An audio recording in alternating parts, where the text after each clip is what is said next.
आजादी पैसे की। अभी डाउनलोड करें।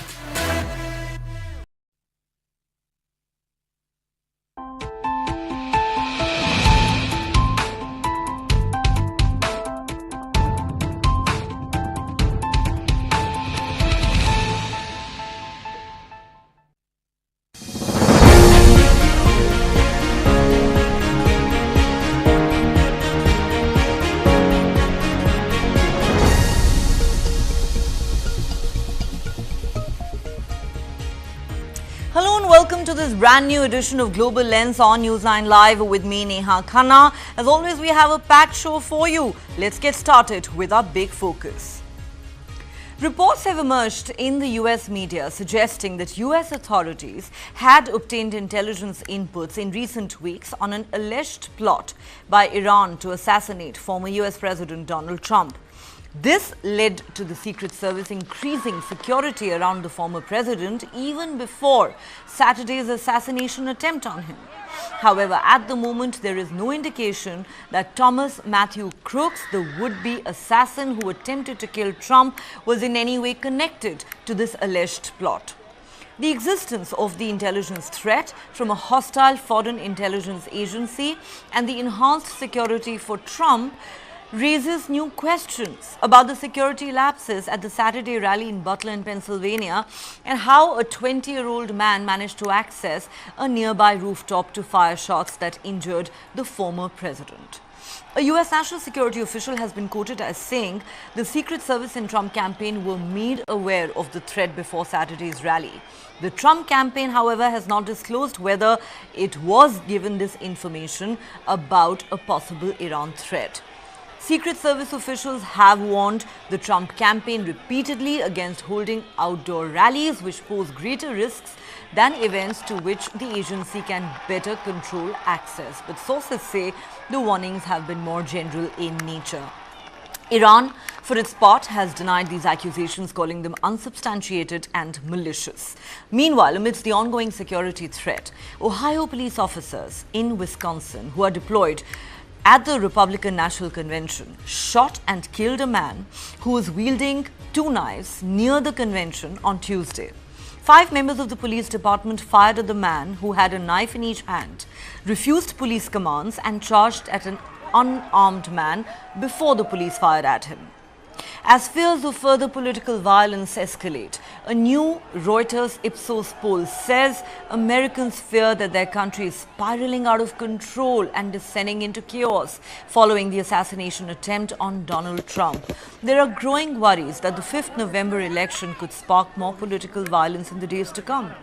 The 2-day poll found Republican presidential candidate Donald Trump opening a marginal lead amongst registered voters, 43% to 41%, over Democratic US President Joe Biden, an advantage that was within the poll's 3 percentage point margin of error. That seems to suggest that the attempt on Trump's life may not have sparked a major shift in voter sentiment, contrary to popular perception that Trump may have already bagged a win. But things are definitely looking up for the former president, as his past opponents and bitter critics continue to make U-turns and speak out in his support. The latest to join the bandwagon is former South Carolina Governor Nikki Haley.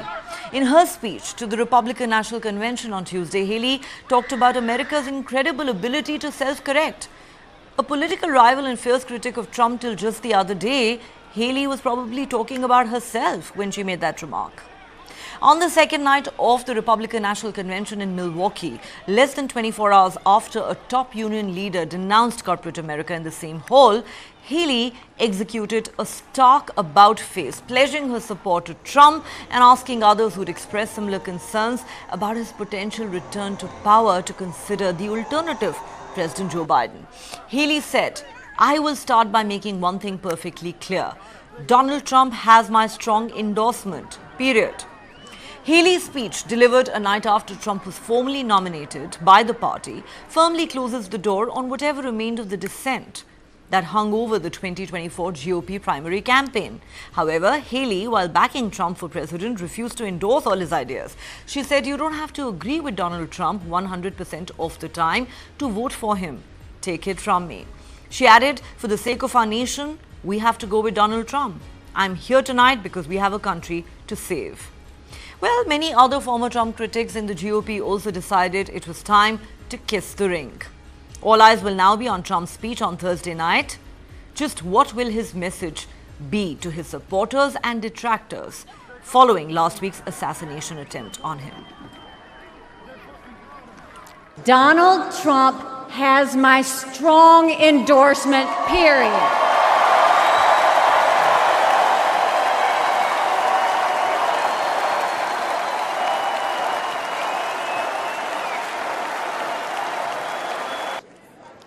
If we have 4 more years of Biden or a single day of Harris, our country will be badly worse off. For the sake of our nation, we have to go with Donald Trump.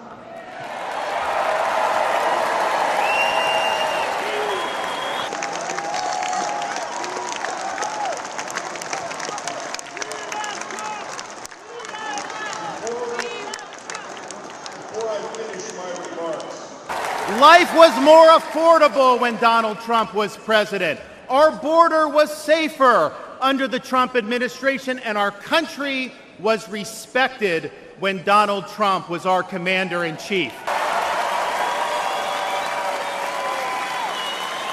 Our enemies do not confine their designs to between 10 a.m. and 4 p.m. We need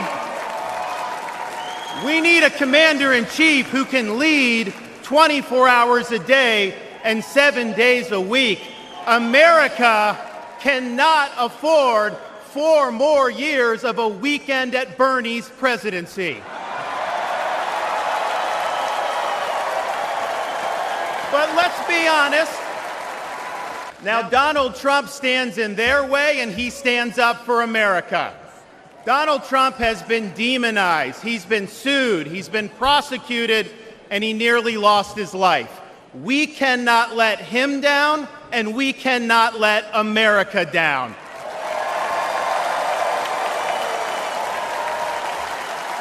For decades, my home state saw elections determined by razor-thin margins. Today, due to bold leadership, the Democratic Party lies in ruins. The left is in retreat. Freedom reigns supreme.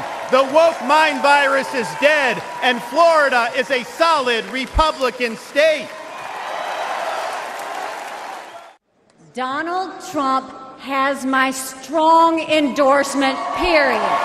Donald Trump's former rivals for the Republican presidential nomination came together to endorse his candidacy at the party's convention on Tuesday in a strong display of unity 3 days after the former president survived an assassination attempt. Former South Carolina Governor Nikki Haley had described Trump as unfit for office during her campaign. But on day 2 of the convention, she urged her supporters to back him over Democratic President Joe Biden for the sake of our nation. You don't have to agree with Trump 100% of the time to vote for him. While conservative Florida Governor Ron DeSantis, among the last to stay in the nomination race against Trump, spoke proudly of his state's strong support for the party. Due to bold leadership, the Democratic Party lies in ruins. The left is in retreat. Freedom reigns supreme. The woke mind virus is dead, and Florida is a solid Republican state. Trump applauded alongside his running mate, Senator J.D. Vance, who was himself formerly a fierce Trump critic, once even comparing him to Hitler. If you want to make America great again. The show of group harmony appeared to be aimed at contrasting with the Democratic Party, which is divided over whether 81-year-old Biden should drop his re-election bid amid fresh questions about his mental acuity. Trump, baby. When it came to policy, the evening speeches took on an angrier tone. We are facing an invasion on our southern border. Many were centered on the theme of law and order and infused with Trump's anti-immigrant rhetoric.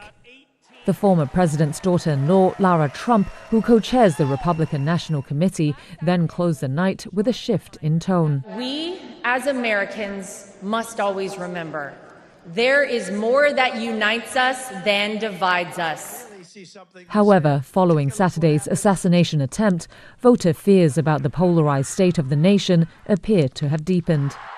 A Reuters Ipsos poll released on Tuesday found that 80% of voters, with similar shares among Republicans and Democrats, agreed the country is spiraling out of control in the wake of the shooting.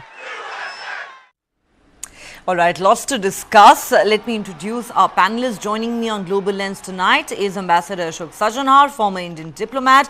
He joins us live from Stockholm in Sweden. Thanks very much, Ambassador. Great to have you.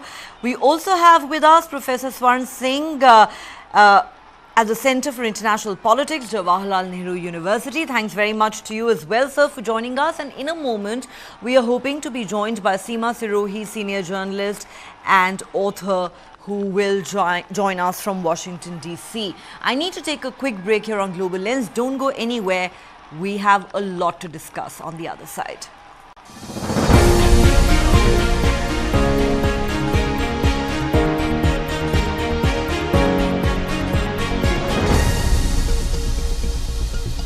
Hey, careful, huh? My daddy got it from abroad.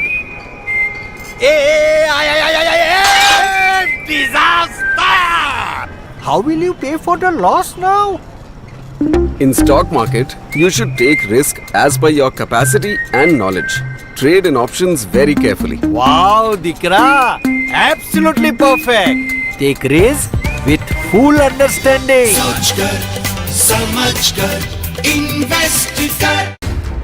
How do you fulfill that promise? Because ultimately expectations have to be met.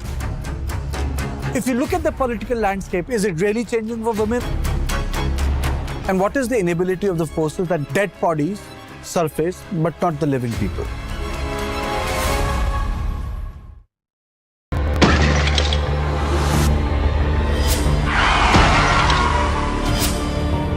When we talk about India, unfortunately the country has the highest burden of road crash fatalities. तो लगभग 76% लोग pedestrians और two-wheeler वाले हैं जिनकी death हुई है. While the highways are getting better in India, the local roads, the city roads, the town roads, these need to be improved.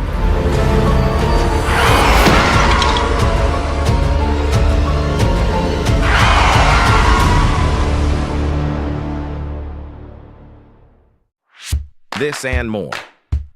Streaming on News9 plus news is now content. Subscribe and get free vouchers. Why is the state not looking at putting an embargo on that? As a Telangana person, I will not accept. How do ordinary folks deal with this?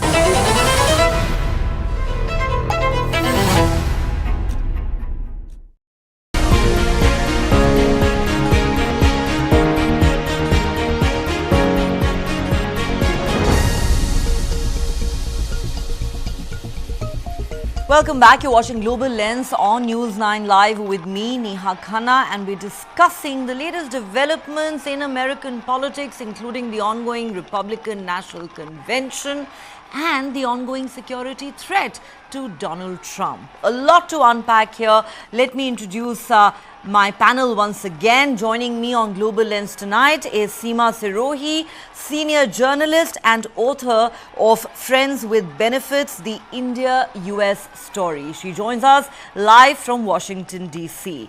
Also with us, Ambassador Ashok Sajanhar, former Indian diplomat, joining us live from Stockholm.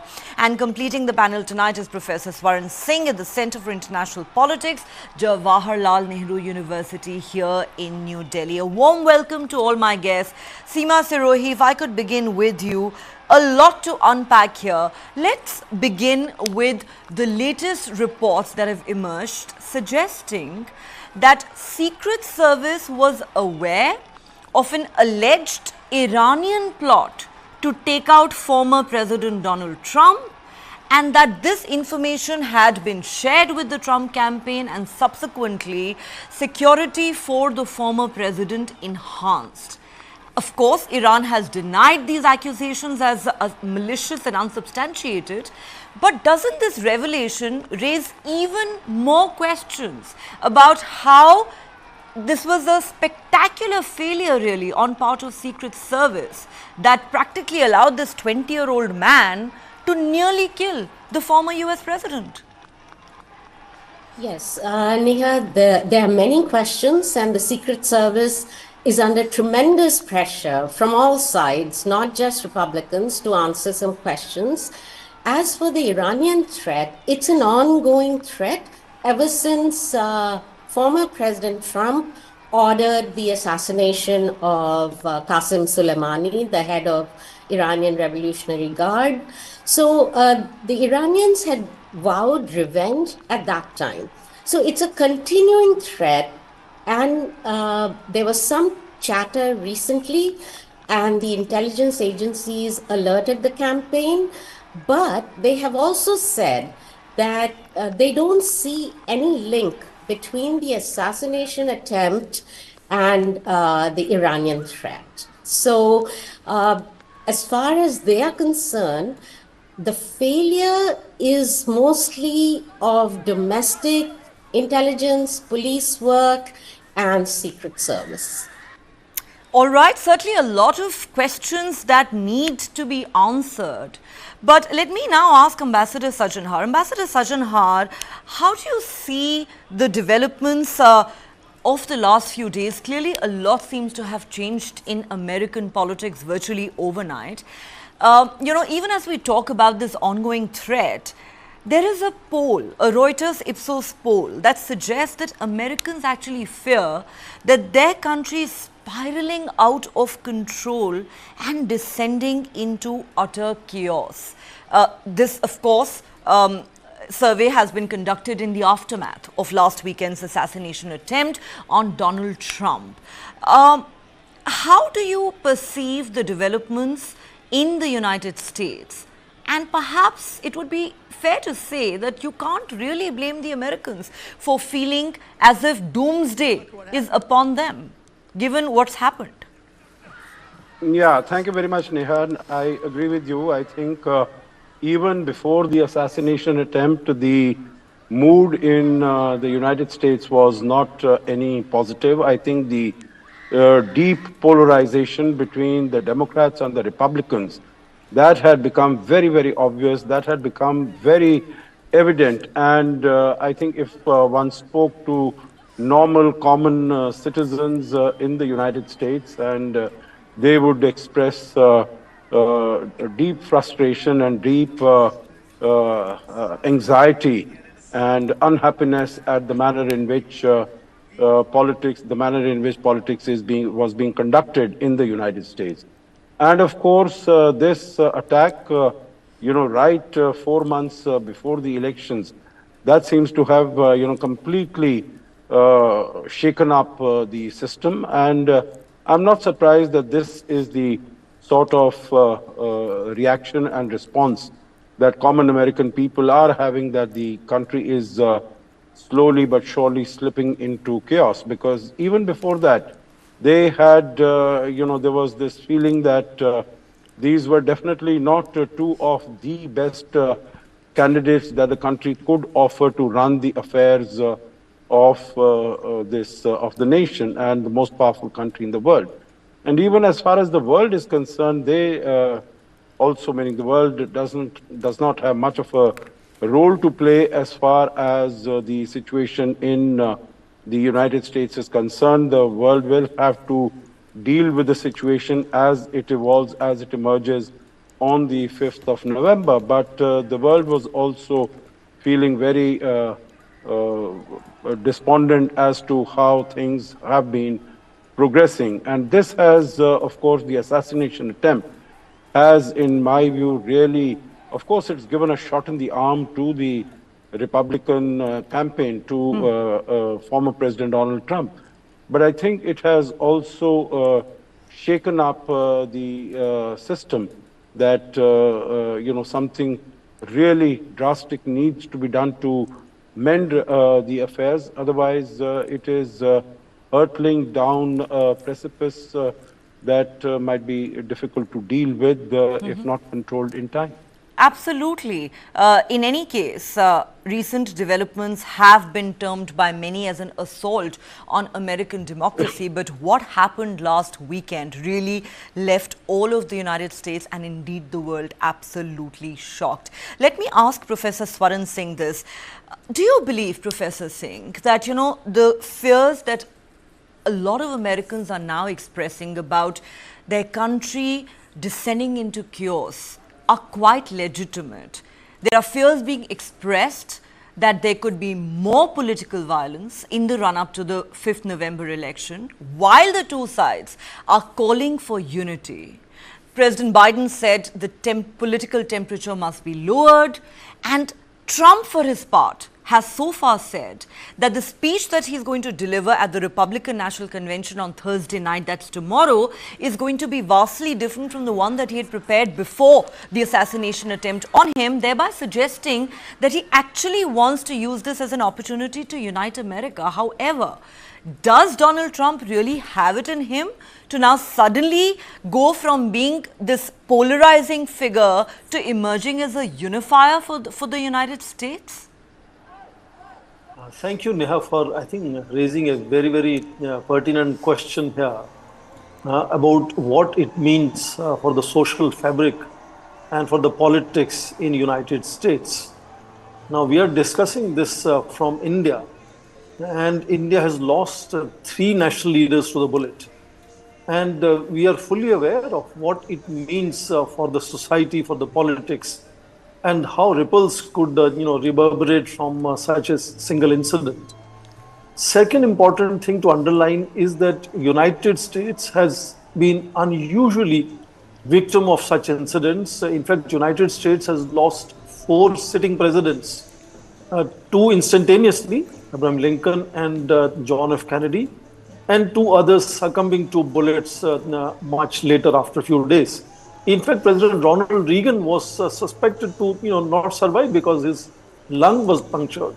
And, more than a dozen incidents of such assassination attempts which are known in public domain and others which are not known in public domain. So, United States has a distinction in that sense where national leaders have been repeatedly vulnerable, not necessarily to organized terrorist attacks, but, bullets being shot by individual, what you popularly now call wolf warriors. So in that sense, I think 2 things I want to underline very quickly. One, United States is an unusual society where, access to extremely dangerous advanced weapons can be so easily obtained, can be carried around, and can be used, as we have seen repeatedly.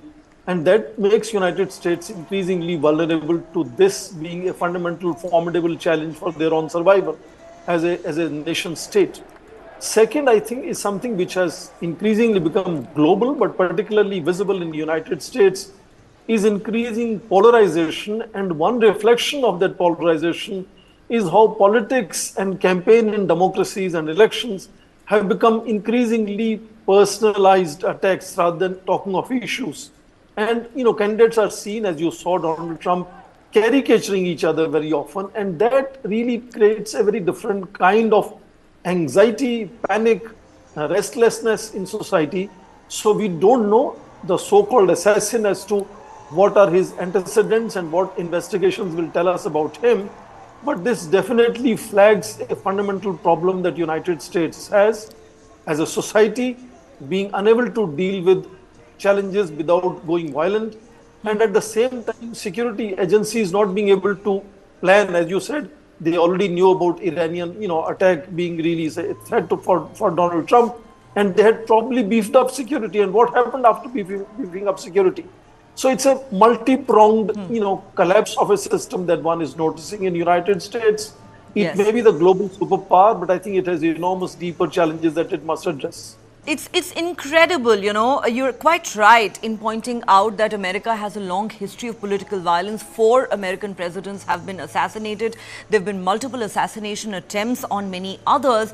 And I don't mean to gloat, but given the events that have unfolded in the United States over the last few years, starting with, the Capitol Hill insurrection in 2021 to this assassination attempt on Donald Trump, one wonders, is America really still in a position to lecture the rest of the world about democracy and how to hold free and fair elections? Because the oldest democracy in the world itself seems to be under threat today. Let me take this back to Seema Sirohi. Seema Sirohi, I want to ask you a couple of questions. Number one, do you believe that, at a moment when the momentum seems to be clearly with him, Donald Trump would have the appetite to send out a message of unity through his speech at the Republican National Convention? After all, here's somebody who's built his entire political career on divisive politics and politics of victimhood. Is there any reason to believe that, he could be writing a different script following the assassination attempt on him? And I have another question for you, which is that since the day of the attempted assassination, there are many who've said Trump just won the election, it's over. But the latest Reuters Ipsos poll seems to suggest that the attempted assassination has not sparked a major shift in voter sentiment. What are your thoughts? Okay, to your first question, Trump as a unifier. There are some indications that that's what he's going to do, because the attempt of the Republican Party at this moment is to expand the tent to try to get independent voters and fence sitters into their camp. So this is a big test, $1 million question, whether he would. All reports say that he has changed his speech. He tore up the old speech, and there is going to be a new Trump. If you remember, in the debate between President Biden and Donald Trump, Trump was rather disciplined, and which was kind of uncharacteristic.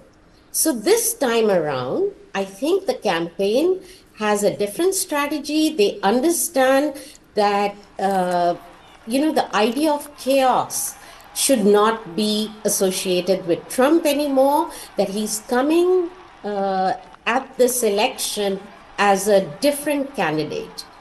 Especially because in light of the chaos in the Democratic Party, where so many Democrats are questioning whether President Biden is up for another term, whether he's fit enough to serve another 4 years. His debate performance was a disaster by all accounts. You could see, the whole world saw it. So a lot of Democrats want him to step aside. So again, in this whole background where the Democrats are in disarray, the Republicans are feeling they have victory in their hands.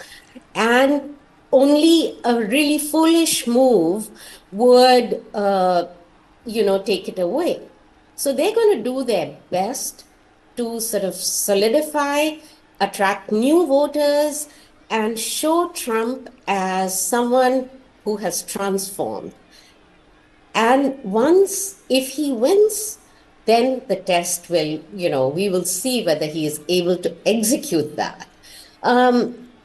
As for what was your second question? Has the attempted assassination actually moved Trump much closer to the White House? Many believe it has. Yes, it has, and many Democrats are even admitting it on background, that the day that photograph came out after the assassination attempt, it was a very iconic photograph, that they just lost the election. Now, there's another debate going on, which is that since many Democrats feel they've already lost the election, what is the point for other candidates who were, who could have been potential candidates in place of Biden, whether there's any point in even trying? So why not wait for 2028? So that's what's going on. All the polls are showing that Trump's support has solidified. The MAGA crowd, the Make America Great Again crowd, which is like the core of his base, they are energized. They will surely come to vote. On the other hand, the Democrats are kind of dismayed and dispirited. Whether the young Democrats will come to vote is a big question mark hanging over this election. Many of them are angry because of Biden's support to Israel in this war against Hamas, and his continued sort of supply of weapons to Israel. All that is going on. So that, it looks like at this moment, all the polls are showing that Trump has solidified his lead in battleground states, because the election will be decided in battleground states, not in the red states and the blue states. In these battleground states, he is inching ahead. It was like a lead of 2 points, 3 points. Now it's up to 7 points in at least 2 states, Arizona and Wisconsin. Okay, I think the question that many are also asking is, has Trump now really almost reached a point of invincibility? And you make another interesting point about President Biden. Has this assassination attempt on Donald Trump in an unexpected way taken the pressure off President Biden? We will continue this discussion on the other side of a very quick break.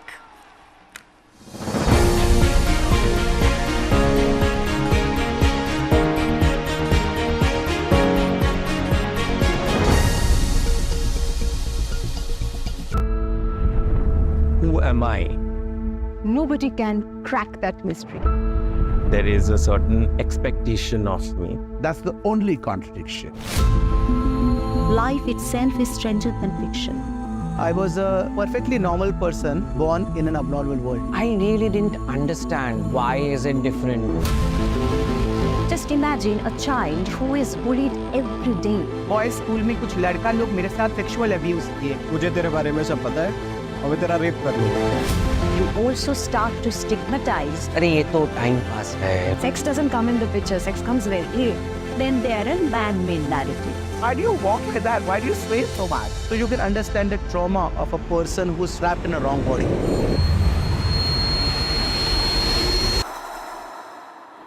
But nothing can bind light.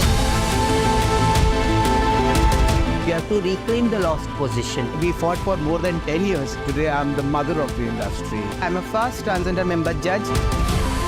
You can't walk in everybody's shoes. This is what I'm comfortable with. They just are what they are. You become the light yourself. That is the change that I was looking for. When I recognize myself is a small story, but it's an interesting one.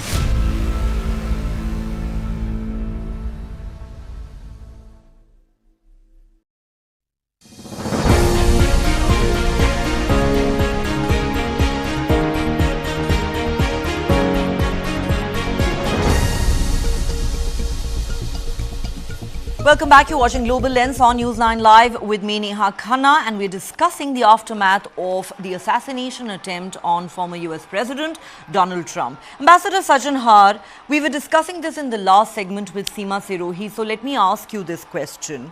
While of course for the hardcore Trump supporters, the man can do no wrong, but there are many who believe that since that assassination attempt, Trump has attained an aura of invincibility.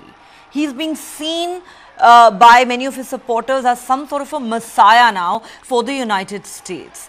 Do you believe that is where we really are in this presidential campaign, or does it sound a bit too far-fetched to you? And also, in an unexpected way, has this development taken the pressure off Biden? Because for weeks together, the focus was on his age and cognitive decline. Now suddenly everyone's talking about Trump, the assassination attempt and its fallout. Yeah, Neha, as far as, let's say, the immediate aftermath of the assassination attempt, I think it is quite clear that, it has, and the manner in which Trump has conducted himself, and that has come as, some sort of a surprise to many people. As you said, those who are a part of the MAGA movement, for them, Trump can do no wrong. So, they are, whatever you call it, 25, 30%, those are his strongest supporters. So, whether this event had taken place, this assassination attempt had not taken place, they would always have been behind him. But I think as we have seen the manner in which he has conducted himself, and he himself has said that he was quite aware that the world was watching, that the others were watching, and the manner in which he has risen up when the security is trying to push him down, and with his fist raised and the flag fluttering on the background. I think this is an image that at least in the immediate aftermath of the assassination attempt is going to be transfixed in the minds of the people who have been, and this is going to be used to a huge effect, positive effect, as far as the Trump campaign is concerned. So definitely in the immediate aftermath, there is what you mentioned as invincibility, as his supporters say, it was divine intervention that has really saved him. I'm sure all these sort of adjectives and phrases are going to be used, and his stature, political stature, definitely is going to go up and rise up. It is only with the passage of time, when sort of some of his other known infirmities come to more become more obvious and more evident, that people might start looking at it more realistically. But as far as the current issue, meaning this has just happened, so for the week, 10 days, 2 weeks, definitely this sort of an aura is going to stay with President Trump. And depending upon what he says tomorrow, whether he tries to sort of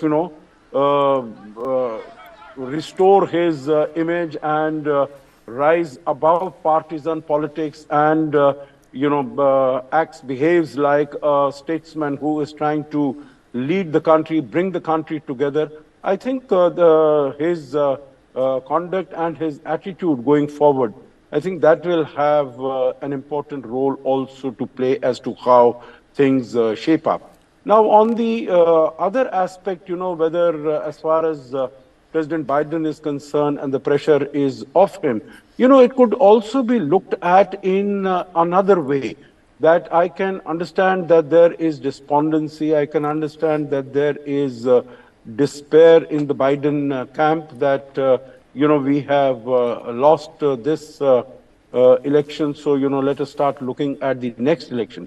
But I think it can happen the other way also, because those who had some problem with Mr. Biden, whether it is the left, the progressives, the youth, the Arab Americans, etc., and when they see that the writing is on the wall and there is nothing to stop Trump from coming back into the White House, and that they might be able to sort of get themselves energized, that there is no point now in quibbling, in quarreling with the with the Democratic campaign, with Mr. Biden. Might as well rally around Biden.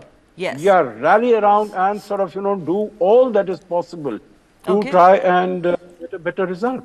Okay, interesting, very interesting. Professor Swaran Singh, even though I'm skeptical that this can really galvanize the Democratic Party, however, what Seema Sirohi says does sound more believable, that perhaps the party is now resigned to a defeat, and that in a sense, in a strange sort of way, takes the pressure off Biden. Do you believe that is the case for the Democratic Party? And as far as Trump is concerned, we're all talking about that iconic image of his, when moments after he was attacked, surrounded by Secret Service agents, his fist in the air, blood streaked across his face, the American flag in the background. That is already being referred to as the defining image of the 2024 US presidential election. Do you believe this episode has given Trump an aura of invincibility, and do you believe that when he comes out and delivers that speech at the RNC tomorrow, we could finally see Trump acting presidential? I'm less hopeful, Neha, about Donald Trump completely transforming himself into another person. I assume that a certain amount of sobriety will definitely be visible at least in the short term. More pertinent point is to underline that this so-called attempt at assassination has happened in a context where, Joe Biden was already seen as trailing, especially after his presidential speech that the two candidates spoke together. And therefore, it's not like that particular event is changing the fortunes of candidates. So Donald Trump was already seen as leading in that campaign, not just within the Republican Party, but even against President Joe Biden. What has happened is this enormous sort of pumping of emotions, especially with the image that you mentioned of with his showing of fist, blood on his face, that possibly could go even beyond his presidency. That picture could become iconic, except that we must also understand that this event has already triggered and is likely to trigger a whole spate of other events. We read in media that already two people, one person with AK-47 has been arrested in that area around Milwaukee where the national convention is happening, and another individual with so-called two knives in hand is shot dead. So we don't know how events in the coming weeks, and we still have about 14 weeks for elections to happen. And, things may happen in a very different fashion. I hope they don't, but, it is a possibility that this event might suddenly look much smaller than something else that might follow. Hopefully it should not happen. But what I'm underlining is that my feeling, and I agree with the ambassador on that, in the short run, we are relatively sure that all, candidates, both candidates and their supporters will showcase, certain amount of sobriety, and we are noticing that some kind of advertisements are already called back. The language has changed. We are also noticing that Donald Trump is receiving, very strong support from his own major party leaders. Nikki Haley spoke for him. Ron DeSantis spoke for him. In fact, also from corporate sector, Elon Musk has spoken for him.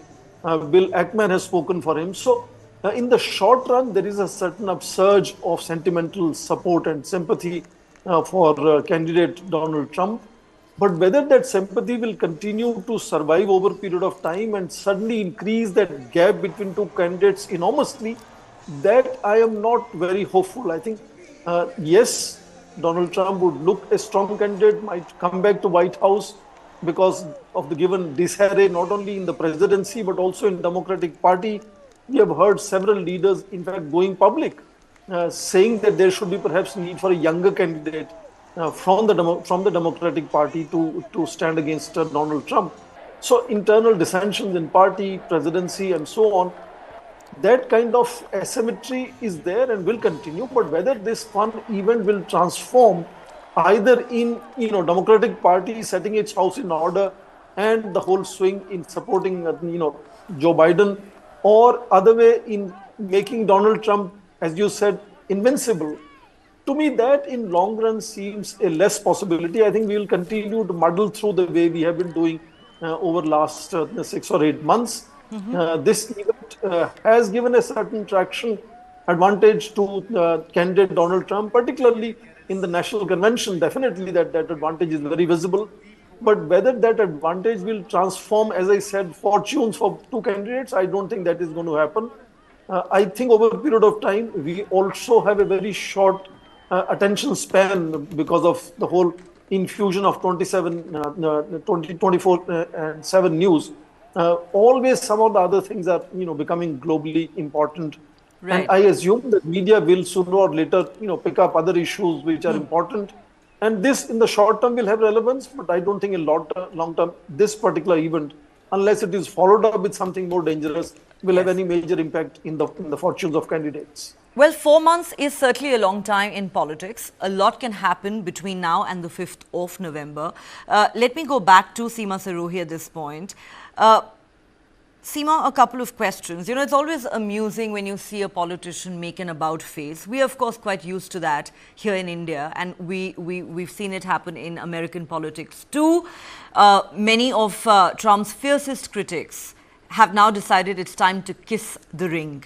From Nikki Haley finally endorsing her bitter rival to Ron DeSantis, and not to mention his running mate, J.D. Vance, who not too long ago called Trump America's Hitler. I wonder what you make of all these endorsements that are now coming in thick and fast. Would you say that, the GOP really didn't have a choice anymore but to completely unite behind Donald Trump, especially after the events of last weekend? And how hopeful are you really that Donald Trump will perhaps appear in a different avatar when he makes that speech tomorrow? Because there are many who continue to be skeptical, saying Trump is going to be Trump. To expect him to suddenly sound presidential or act like a statesman is perhaps too much to ask for. Okay, so there's a lot to unpack here. One thing to note is that the Republican Party has united completely behind Trump. I mean, the process has been in the making for about 8 years. How he took the party and sort of recast it in his own image. And the fact that the Trump campaign invited Nikki Haley is a good indication that they are aiming at her voters, right? So that's one side of the picture. Ron DeSantis as well. They invited all the rivals to speak at the convention. Earlier, that wasn't a certainty that Nikki Haley would be invited or would even accept. So yes, the party is united. Now, they're all aiming at the next stage, which is, if he wins, do they get a position in the cabinet? Okay, so that's just plain politics and smart politics. J.D. Vance is the most interesting choice, in my opinion, because yes, as you say, he was a Trump critic. He has evolved into one of the most passionate whisperers or explainers of the MAGA movement. He's an economic nationalist. He believes that America should not waste its resources on foreign wars. So what Trump has done is basically ensure that Trumpism, or this line of thinking, will survive beyond Trump. So you can imagine that if something were to happen, J.D. Vance can take over as president and very confident, articulate man. He has proven himself. And the funny thing is that he even is attractive to some of the young Democrats, because there's this new sort of new right movement, which is not unlike the old Republican Party, which said, America is strong, America should intervene, America should fight all these wars and, dominate. The new right is not, thinks very differently from the neoconservative right, which has now been totally replaced because of Vance. Vance is, I think, going to be a very strong candidate, and some people are saying that in a debate against Kamala Harris, he can wipe the floor with her. He is a very good first-term senator. He has shown a spirit of bipartisanship in negotiating certain bills and things like that. So he has some fans on the other side of the aisle, which is all very interesting in American politics at this time. As for Trump transforming, I think he will give a unifying speech at the convention. That is a certainty. What happens after is up for question. Yes, it is absolutely legitimate to ask whether a person can completely change. But an assassination attempt is a life-transforming event. You could see on the first day of the convention Trump was quite vulnerable. Some saw even tears in his eyes as people welcomed him and things like that. So people are sort of looking at it as divine intervention. The hand of God came between him and the assassin's bullet. So yes, it could be life transforming. Let's wait and see. Let's wait and see. This promises to be a fascinating election. It's interesting you said there that J.D. Vance could wipe the floor with Kamala Harris when the two face each other in a debate in the run-up to the 5th of November. What's interesting and fascinating is that a lot of Indians seem to think it's going to be Kamala versus Usha this November, a reference to J.D. Vance's wife of Indian origin. You know how much we Indians love to talk about, Indians abroad who are doing well for themselves. Well, this is certainly going to be a fascinating contest, but like I've been saying, all eyes will be on Donald Trump tomorrow as he delivers that speech at the Republican National Convention. What will his message to Americans be? Remember, he will be addressing not just his supporters, but also his detractors. Can he win over the fence-sitters in the battleground states remains one of the most critical questions in this election. On that note, Seema Sirohi, Ambassador Ashok Sajjanhar and Professor Swaran Singh, it's been an absolute pleasure talking to all of you. Thank you so much for joining me on Global Lens tonight, and we look forward to having all of you back soon. All right, from the United States, let's now turn our attention to neighboring Canada, which is reeling under floods. Severe flooding has paralyzed parts of Toronto following a torrential overnight storm that brought unprecedented rainfall to the city. Floodwaters overwhelmed downtown Toronto, causing major disruptions in the public transit system. Fallen trees, downed power lines and submerged cars have blocked streets across the city. Rapper Drake's mansion was also inundated. Drake, who shared videos on Instagram of the damage caused, showed water rising above his ankles inside his mansion. The flooding scene inside Drake's home was dramatic, with water pooling on the floor, creating a chaotic and distressing environment. The severe rainfall and strong winds underscored the growing impact of climate change. All major highways were flooded on Tuesday, stranding cars and halting traffic. Mass power outage has been reported due to the downpour. In fact, across the world, intense rainstorms are becoming more common because of climate change, putting a heavy strain on infrastructure that in many cities is not designed to handle such heavy and sustained downpours. The Toronto Transit Commission, which operates the subways, bus and trolley service, say trains were bypassing Union Station, the city's main rail terminal. Go Transit, which operates train services to and from Toronto suburbs, said the flooding had caused massive disruptions.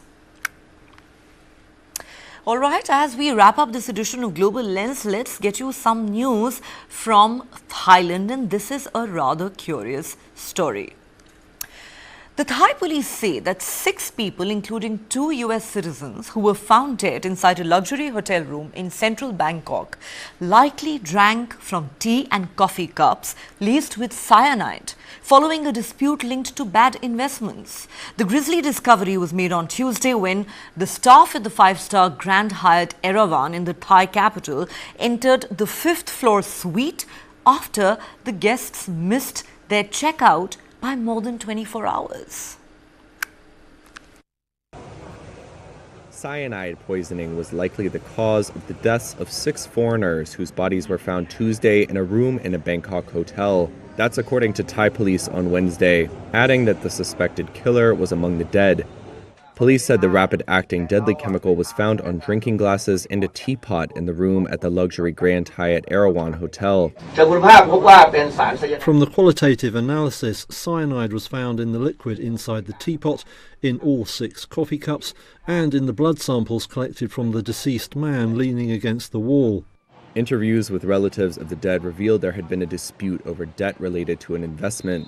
Police officials told reporters the group, 3 men and 3 women, checked into different rooms, but their bodies were found in one room, which did not show any signs of struggle. The 6 were all of Vietnamese ethnicity, 2 of whom were U.S. nationals. Vietnam said its embassy in Bangkok was closely coordinating with Thai authorities on the case. Police said they had received assistance in their investigation from the U.S. Federal Bureau of Investigation, and the U.S. State Department said it was monitoring the situation. Tourism is a key driver for Southeast Asia's second-largest economy, with the government expecting 35 million foreign arrivals this year. Prime Minister Seta Thavisin on Tuesday called for a swift probe into the issue to limit the impact on Thailand's travel sector. Well, a curious story indeed. That's all the time we have on this edition of Global Lens. Thanks so much for watching.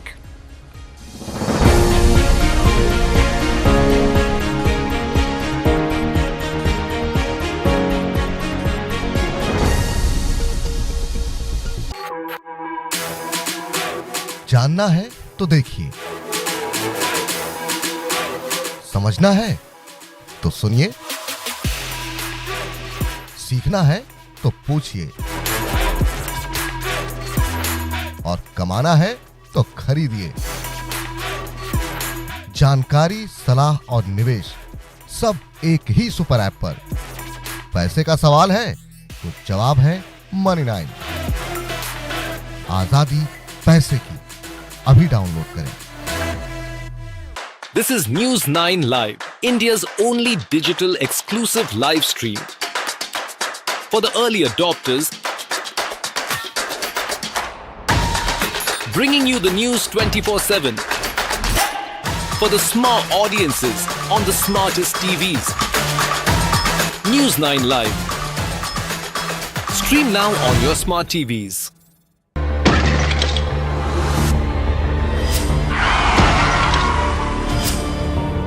When we talk about India, unfortunately the country has the highest burden of road crash fatalities. तो लगभग 76% लोग pedestrians और two wheeler वाले हैं जिनकी death हुई है। While the highways are getting better in India, the local roads, the city roads, the town roads, these need to be improved.